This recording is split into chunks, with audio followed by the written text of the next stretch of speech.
Hello everyone, it's Elena and it's shortly past 8 and that means it's time for me and the removable teddy bear on my sweater to go and log into the Zoom class for private law.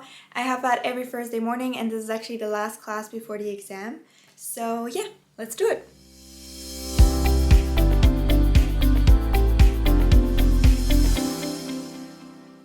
Here's me during my private law online lecture and we were talking about contracts and what rights you have as a buyer if the seller gives you a faulty product.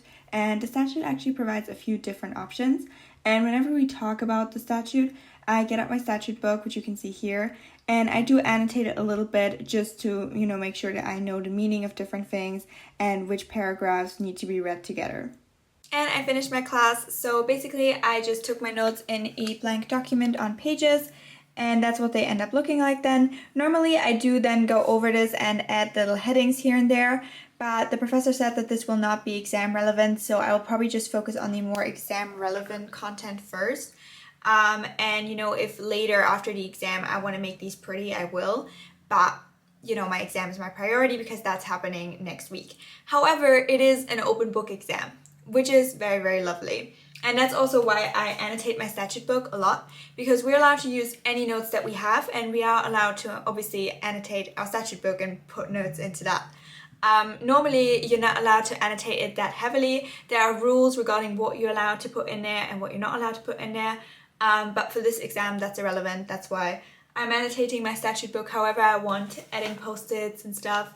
Normally, that would be a bit problematic for an exam. But for this exam, it's absolutely fine. And yeah, now it's time to do some emails because they just keep coming in.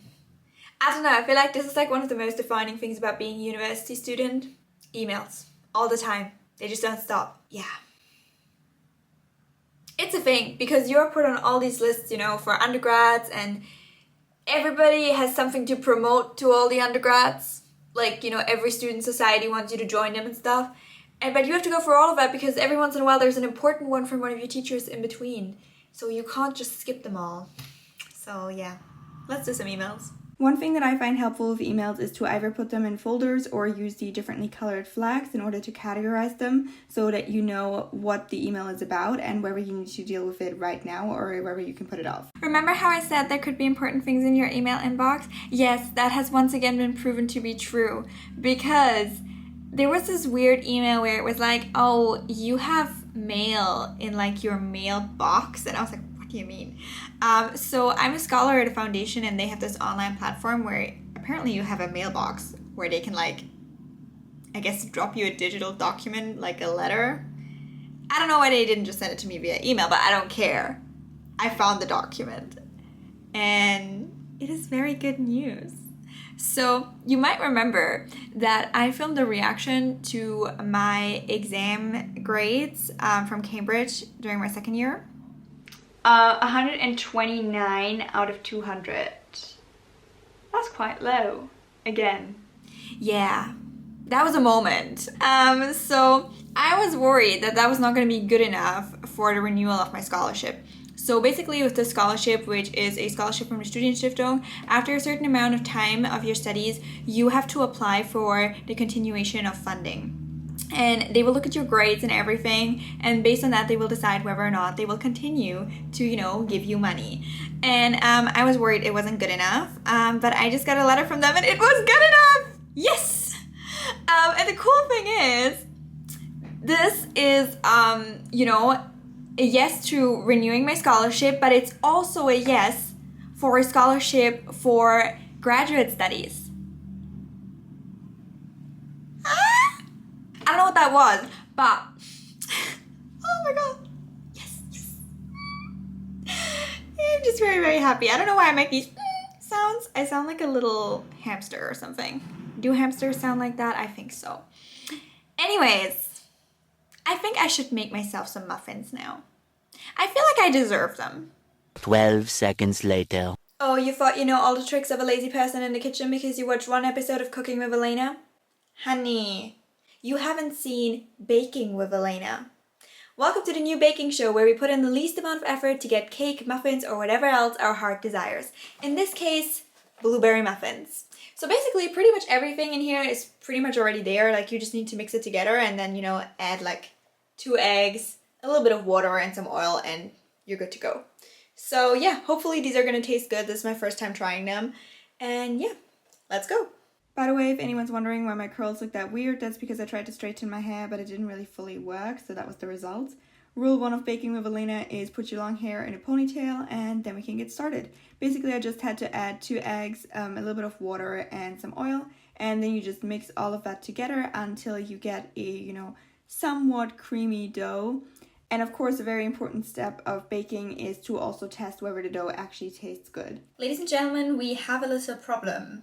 And it is truly little. Because here's me, and up there is the muffin form. So welcome to Little People's Problems. There's something on top of the muffin form, so if I just pull it out now, I'm gonna get something else on my head. Okay. If this is not a sport, then I don't know what is.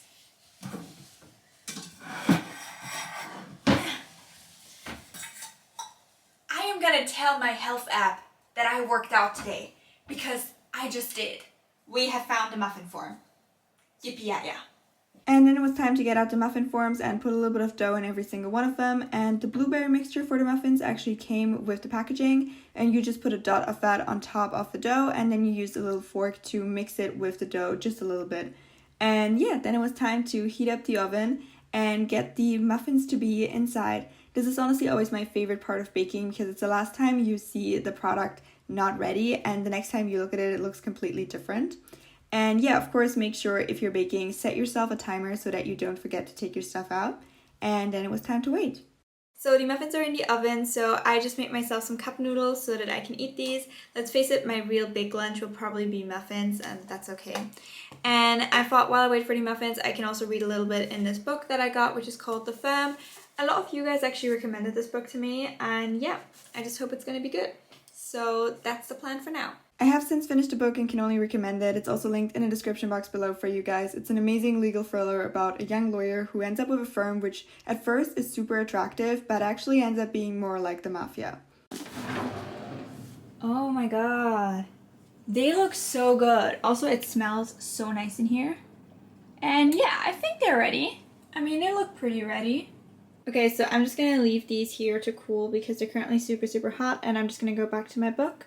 So yeah, goodbye little muffins for now. It is a bit later and I might be on my second or third muffin. I may have stopped counting, whatever. But can you please take a look at these muffins? Like, they look like the picture on the packaging. And I have never achieved that before, so I am very, very proud. Also, they taste really good. So, what have I been up to? I've been reviewing revision notes. So I have a private law exam next week and also a public law exam. And actually, one is on Wednesday and the other one is on Thursday. Great timing. However, they are both open book exams. But that doesn't help you if you don't know where in the book it says what. So you need to review the book. The book is my revision notes. So I just looked at them on my laptop. Basically, I just, go through them and try to make sure that I know everything that I need to know. I write all of these on my iPad, and then you can review them on your laptop or your iPad, whatever you have near you at the time. But basically, that's pretty much how I do my revision, and then sometimes I, explain it to myself or someone else. My family's starting to get tired of me explaining law to them, but it helps me with revision, Mom. I'm sorry. And yeah, I'm pretty much just gonna keep going with that, and then I'm gonna look over my notes for the Law of International Relations because I have a class at 3 p.m. It's not a lecture, it's more a group discussion, so you basically work through the class by yourself online, and then you come to the group discussion with your notes prepared, and yeah. That's the plan for the afternoon. I spent a good amount of time looking through my revision notes, and basically what I do is I look at the headings, and only if I can't recall what it will say about the topic, I will look at it in more detail in the notes. Otherwise, I will just move on to the next topic.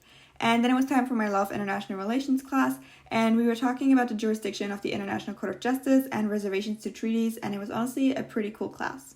Many, many minutes later. Hello, it's me from my bed. So I finished my international law class about an hour ago, and then I found out that my topic suggestion for a seminar paper that I'm planning to write in the next semester actually got accepted, which is great. So I'm gonna have to send an outline to the professor within the next 2 weeks.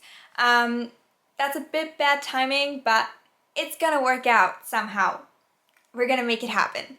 I actually am gonna write about parliamentary sovereignty in the UK, and I'm so excited because it's a topic that I really enjoyed when I did constitutional law.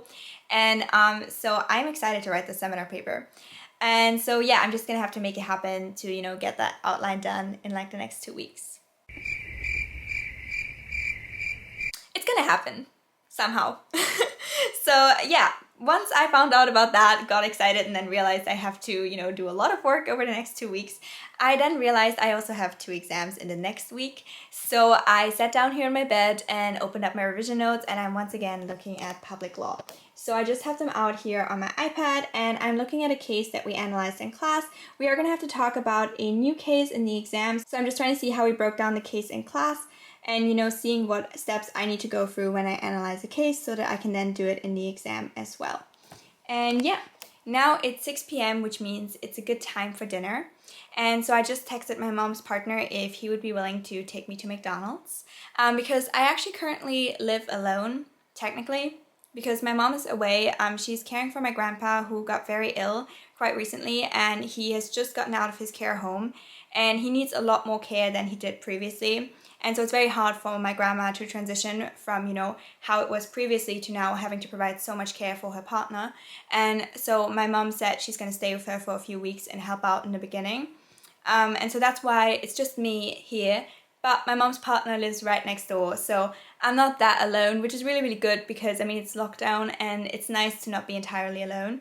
And also I have someone who drives me to the McDonald's drive-thru. And the cool thing is, because my mom isn't here, her once a week limit on going to McDonald's isn't enforced by anyone. But mom, if you're watching this, your partner would never, ever take me to McDonald's more than once a week. We are basically just eating salad here. But yeah, let's ask him if he will take me to McDonald's. And look at that, someone went to McDonald's and was really happy about it. And then my mom's partner and I just sat down at our dining table and we had dinner together. And by the way, this is him. He's a little bit camera shy, but he allowed me to take this short clip. And then we decided to play some table tennis in our living room. We got this amazing table tennis plate, and it is basically made out of mostly cardboard, so it's super easy to store away because it's not that heavy. And we also got these table tennis balls made out of foam so that when we play it's not that loud and our neighbors won't be annoyed with us. And yeah, then it was just time to play a little bit. And honestly, it's still quite a new experience because the table tennis plate is a little bit smaller, but it is a lot of fun. And then it was time for me to take off my makeup and, you know, get ready for bed. So of course I also had to get out of this amazing, very comfortable, fluffy sweater. And yeah, time to change into my pajamas. And then it was time for bed. And yeah, that's the end of my day. I have my iPad right here and I'm just gonna listen to my sleep story on Calm and hopefully fall asleep during that. No, I'm not sponsored. I just find it really helpful to listen to sleep stories because otherwise I'm just, you know, lying in bed awake, thinking about the entire universe but not falling asleep. And sleep stories have really helped me with that a lot. And yeah, that's also the end of this vlog, and it's honestly been a pretty eventful day. Like, I didn't know that I was gonna get the notification about my scholarship today, but I'm very happy that it has worked out. And I'm also excited about the topic for my seminar paper. It's gonna be pretty stressful to write it, but honestly I think the topic is really cool. It's something that I was actually very interested in when I first started studying constitutional law at Cambridge, and it's something that I've always wanted to look into a little bit more. So I'm really excited that I'm getting the opportunity to do that now, and I think it's also going to be a lot of fun. And yeah, that's it for this vlog. Thank you so much for watching. I hope you enjoyed it and have a nice day. Bye!